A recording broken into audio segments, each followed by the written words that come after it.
ಇದೇ ವಿಷಯದ ಬಗ್ಗೆ ಇವತ್ತು ಮಾತಾಡ್ತೀವಿ. ಹಲವು ಜನಗಣ್ಯರು ನಮ್ಮ ಜೊತೆಗಿರ್ತಾರೆ. ನನ್ನ ಕೊಲೀಗ್ ಪ್ರಶಾಂತ್ ನಾಥು ಇದ್ದಾರೆ. ಪ್ರಶಾಂತ್, ಕಾರ್ಯಕ್ರಮಕ್ಕೆ ಸ್ವಾಗತ. ಚಂದ್ರಶೇಖರ್ ಅವರು BJPಯಿಂದ, ಅಶ್ವಿನ್ ಗೌಡ ಅವರು JDSನಿಂದ, ರಮೇಶ್ ಬಾಬು ಅವರು ಕಾಂಗ್ರೆಸ್ನಿಂದ ಇದ್ದಾರೆ. 3 ಜನರು ಕಾರ್ಯಕ್ರಮಕ್ಕೆ ಸ್ವಾಗತ.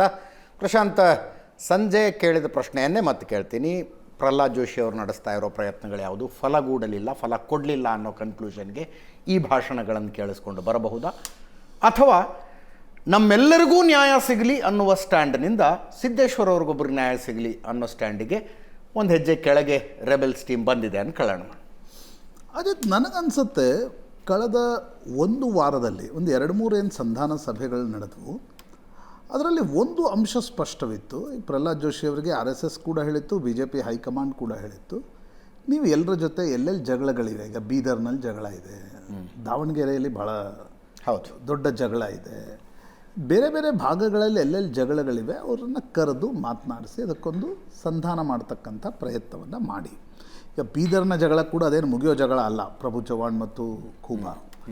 ದಾವಣಗೆರೆಯ ಜಗಳದಲ್ಲೂ ಕೂಡ ಏನಾಯಿತು ಅಂತಂದರೆ, ಪ್ರಹ್ಲಾದ್ ಜೋಶಿಯವರು ಮೊದಲ ಬಾರಿ GM ಸಿದ್ದೇಶ್ವರ್ ಮತ್ತು BP ಹರೀಶ್ರನ್ನ ಪಾರ್ಟಿ ಕಚೇರಿಗೆ ಕರೆಸಿ ಮಾತನಾಡಿದಾಗ ನೀವು ರೇಣುಕಾಚಾರ್ಯರನ್ನು ಕೂಡ ಯತ್ನಾಳರ ರೀತಿಯಲ್ಲಿ ಉಚ್ಚಾಟಿಸಿ ಆಗ ನಮಗೊಂದು ಫೇಸ್ ಸೇವಿಂಗ್ ಬರುತ್ತೆ. ಯಾಕಂದರೆ 2024 ಲೋಕಸಭಾ ಚುನಾವಣೆಯ ಸೋಲು ಸಿದ್ದೇಶ್ವರಿಗೂ ಅರ್ಗಿಸ್ಕೊಳ್ಳಿಕ್ಕೆ ಆಗ್ತಾ ಇಲ್ಲ. ಆ ಕಾರಣದಿಂದ ಅವ್ರು ಹೇಳಿದ ಮೇಲೆ ಪ್ರಹ್ಲಾದ್ ಜೋಶಿ ಮತ್ತು ಸದಾನಂದ ಗೌಡರು ಇವರು ರೇಣುಕಾಚಾರ್ಯರನ್ನು ಕೂಡ ಕರೆದು ಮಾತನಾಡಿಸಿ ಇಡೀ ತಂಡ ಕರೆದಿದ್ದಾರೆ. ಇಡೀ ತಂಡ ರೇಣುಕಾಚಾರ್ಯ ಜೊತೆ ಶಿವಯೋಗಿ ಸ್ವಾಮಿ, ಮಾಡಾಳ್ ವಿರೂಪಾಕ್ಷಪ್ಪ ಇವರೆಲ್ಲರೂ ಇದ್ದರು. ಆ ಸಭೆಯಲ್ಲೂ ಕೂಡ ಅದಾದ ನಂತರ ರೇಣುಕಾಚಾರ್ಯರನ್ನು ಉಚ್ಚಾಟಿಸಬೇಕು ಅಂತಕ್ಕಂಥ ಧ್ವನಿ ರೆಬೆಲ್ಸ್ ನಾಯಕರು ಅದನ್ನೇ ಮುಂದಿಟ್ಕೊಂಡು ಸಿದ್ದೇಶ್ವರ್ ಬರ್ಡೇ ಕಾರ್ಯಕ್ರಮದಲ್ಲೂ ಕೂಡ ಮಾತನಾಡುವ ಪ್ರಯತ್ನ ಮಾಡ್ತಿದ್ದಾರೆ. ಈಗ ಮೊದಲ ಹಂತದಲ್ಲಿ ಏನಿಲ್ಲ, ವಿಜೇಂದ್ರರನ್ನು ಬದಲಾಯಿಸಬೇಕು ಅಂತಕ್ಕಂಥದ್ದೇನಿತ್ತು ಅದು ಕಳೆದ 15 ದಿನದಲ್ಲಿ ಅದರ ಟೋನ್ ಸ್ಲೋ ಆಗಿದೆ. ನೋಡಿ, ವಿಜೇಂದ್ರರ ವಿರುದ್ಧ ಇಲ್ವಾ ರೆಬೆಲ್ಸ್ ನಾಯಕರು? ನಿಶ್ಚಿತವಾಗಿ ವಿರುದ್ಧ ಇಲ್ಲ. ಆದರೆ ಈಗ ಅವರ ಟೋನ್ ಏನಾಗ್ತಿದೆ ಅಂತಂದರೆ, ಇಲ್ಲ ಸಿದ್ದೇಶ್ವರನ್ನ ಸೋಲಿಸ್ಲಿಕ್ಕೆ ಯಾರು ಕಾರಣರಾಗಿದ್ದರು, ಅದರಲ್ಲಿ ನೀವು ಯತ್ನಾಳ್ರನ್ನ ಹೇಗೆ ಉಚ್ಚಾಟಿಸಿದ್ರಿ ಯಡಿಯೂರಪ್ಪನವ್ರನ್ನ ಬೈದಿದ್ದಕ್ಕೆ, ಸಿದ್ದೇಶ್ವರವ್ರನ್ನ ಬೈದಿದ್ದಕ್ಕೆ ನೀವು ರೇಣುಕಾಚಾರ್ಯರನ್ನ ಉಚ್ಚಾಟಿಸಿ ಅಂತಕ್ಕಂಥದ್ದನ್ನು ಸಿದ್ದೇಶ್ ಮತ್ತು ತಂಡ ಕೇಳ್ತಾ ಇದೆ. ನನಗನ್ಸುತ್ತೆ ಅದಕ್ಕೆ ತಟಸ್ಥ ಬಣದ ಒಪ್ಪಿಗೆಯೂ ಕೂಡ ಇದೆ. ಈಗ ನ್ಯಾಚುರಲಿ ವಿಜೇಂದ್ರ ಮತ್ತು ಯಡಿಯೂರಪ್ಪನವರ ಬೆಂಬಲ ಅದಕ್ಕಿರೋಲ್ಲ. ಇದು ಪೊಲಿಟಿಕಲ್ ಭಾಗ ಆಯಿತು. ಎಮೋಷ್ನಲಿ ಕೂಡ ಅಜಿತ್, ನಾನು ಅಂದರೆ ದಿಲ್ಲಿಯಲ್ಲಿದ್ದಾಗ ಭಾಳ ಹತ್ತಿರದಿಂದ ನೋಡಿರ್ತಕ್ಕಂಥ ಒಂದು ಅಂಶ ಅಂದರೆ, ಇಡೀ ಕರ್ನಾಟಕದಲ್ಲಿ BJPಗೆ ಒಂದು ಗ್ಲೂ ಅಂತ ಯಾರಾದರೂ ಇದ್ದರೆ ಅದು GM ಸಿದ್ದೇಶ್ ಇದ್ರು. Glue in the sense lubricant ಅಂದ್ರಲ್ಲ, ಯಾಕಂದರೆ ಯಡಿಯೂರಪ್ಪ ಮತ್ತು ಅನಂತಕುಮಾರ್ ಇಬ್ಬರನ್ನೂ ಕೂಡ ಕೂರಿಸಿ ಬಿಡ್ರಪ್ಪ ಮುಗಿಸಿ ಇದನ್ನು ಅಂತ ಹೇಳುವ ಧೈರ್ಯ, ಸೀನಿಯಾರಿಟಿ ಮತ್ತು ಆ ಆತ್ಮೀಯತೆ, ಅಂತಃಕರಣದ ಒಂದು ಆತ್ಮೀಯತೆ ಬೇಕಾಗತ್ತೆ ಅದನ್ನು ಹೇಳೋಕ್ಕೆ. ಅದು GM ಸಿದ್ದೇಶ್ವರ್ಗಿತ್ತು. ಆದರೆ ಕಳೆದ ಲೋಕಸಭಾ ಚುನಾವಣೆಯಲ್ಲಿ ದಾವಣಗೆರೆ ಜಿಲ್ಲೆಯಲ್ಲಿ ನಡೆದಿರ್ತಕ್ಕಂಥ ರಾಜಕಾರಣದಲ್ಲಿ ಅದು ಮುಗಿದು ಹೋಯಿತು.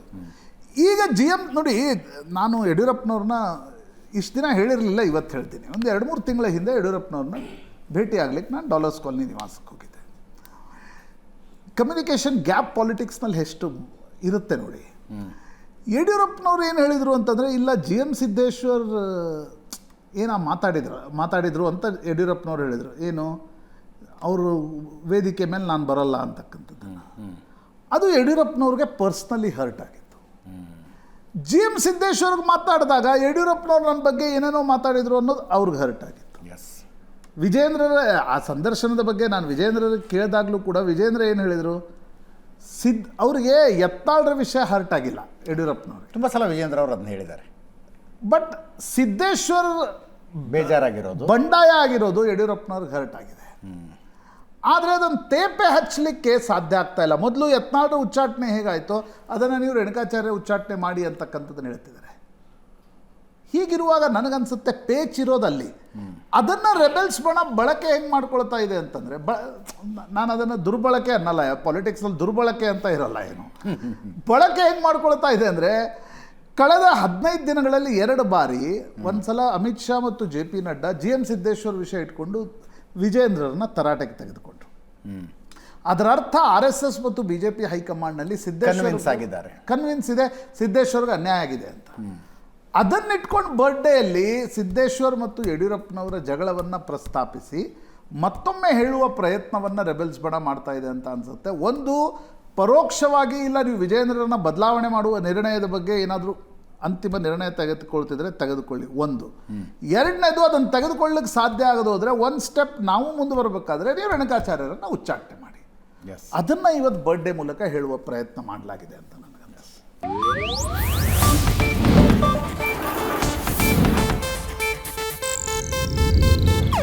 ಇದು ಏಷ್ಯಾನೆಟ್ ನ್ಯೂಸ್ ನೆಟ್ವರ್ಕ್ ಪ್ರಸ್ತುತಿ.